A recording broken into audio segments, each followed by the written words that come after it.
tous les personnages ont, à un moment donné, à négocier avec l'idée du renouvellement. Ou de la renaissance, ce sera plus joli. Le renouvellement, ça fait on dirait qu'on renouvelle son contrat chez SFR. Bonjour, je m'appelle Louis Garrel et on se rencontre pour cette émission qui s'appelle Clap, en parlant d'un film qui s'appelle L'Innocent, que j'ai mis en scène avec Roche Dizem, Anouk Grimbert, Noémie Merlan et moi-même. Ça se sent très vite quand un acteur il idéalise un rôle, qu'il a envie de l'interpréter, et du coup, un metteur en scène, lui, ce dont il rêve, c'est toujours que les acteurs ils aient autant le désir que lui de raconter l'histoire. Et là, je sentais bien qu'ils en avaient vraiment envie. Comme j'interprète aussi le film avec eux, c'était un des plaisirs du film de sentir qu'ils étaient inspirés. Anouk Grimbert, elle m'a dit ça, elle m'a dit c'est la première fois qu'on me donne un rôle de femme heureuse.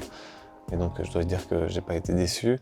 Rochdy, il était très touché par son personnage. Et le personnage de Noémie Merlan, elle s'est découvert, en tout cas Noémie, un espèce de talent burlesque que j'ai trouvé jouissif à regarder. Quand on fait des gros plans, je filme toujours les autres acteurs. Avant moi, en tout cas, il y a une séquence, par exemple, où il y a un acteur qui s'appelle Yanis Kebab et Noémie Merlan, où j'ai commencé par travailler leurs gros plans. Et donc, ils ont été sensationnels. Le metteur en scène était super admiratif, super heureux. Et tout d'un coup, le metteur en scène s'est souvenu qu'il était aussi acteur. Alors là, la situation a changé. Et l'acteur a commencé à avoir super le trac de ne pas pouvoir renvoyer la balle à leur niveau, quoi. Donc, c'est ce genre d'exercice-là, quoi.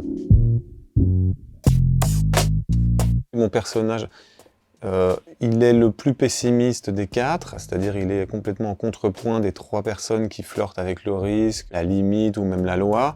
Lui, il est terre à terre, raisonnable, très catastrophiste. Ce serait peut-être une des morales du film que les pessimistes, à un moment donné, sont obligés de se soumettre aux optimistes pour se réinventer un peu, quoi. Voilà. Les optimistes, à un moment donné, ils doivent régner. Et donc en coulisses, non, oui, mais de toute façon, quand on est metteur en scène, on doit répondre à des questions toute la journée. C'est un peu le métier de metteur en scène, c'est de devoir choisir. Et quand on est névrosé comme moi, ça pose des problèmes, mais en même temps, on apprend.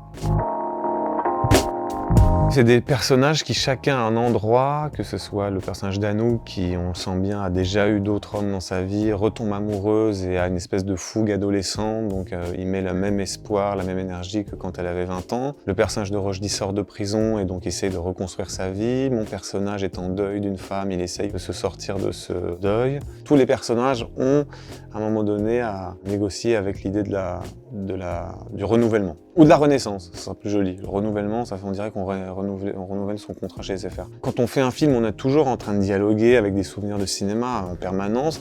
Mais je dois dire que là, ce qui était très inspirant, c'est de tourner à Lyon. Parce que la ville de Lyon, je la connais pas, j'ai un rapport naïf à la ville, donc j'ai pas d'autocritique. Quand je trouvais un endroit beau ou typique, je disais, venez, on tourne là, c'est super beau, c'est super charmant. Il y a un centre-ville historique qui est quasiment italien, où parfois il y a même eu des heures de la journée où j'avais l'impression qu'on voyait Naples.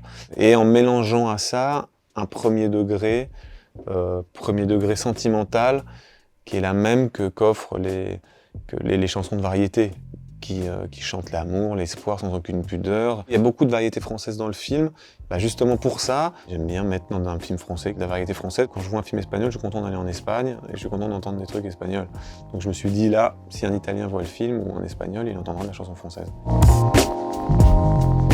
C'est plus le théâtre quand j'étais petit, parce que j'allais voir mon grand-père jouer sur scène et ce lieu là où les gens se réunissent, se mettent dans l'ombre et tout d'un coup il y a une scène qui s'allume et on sait que tout est faux et pourtant à un moment donné on peut éprouver des émotions ou avoir apparaître des mouvements tout d'un coup vrais dans cet univers complètement fabriqué. C'est beaucoup le théâtre qui m'a attiré. J'aurais bien aimé être pilote d'avion, quoi. Ça aurait été un truc super. Pas pilote de chasse, quoi. Piloter des avions, mais pas des avions de guerre. J'aimerais pas. On apprend en faisant. Raconter une histoire ou essayer de captiver l'attention des gens. On peut prendre des cours d'écriture, on peut prendre des cours dramatique, mais à un moment donné, pour essayer d'apprendre de ses erreurs, c'est en faisant qu'on comprend ce qui est le moteur du spectacle, quoi. Voilà.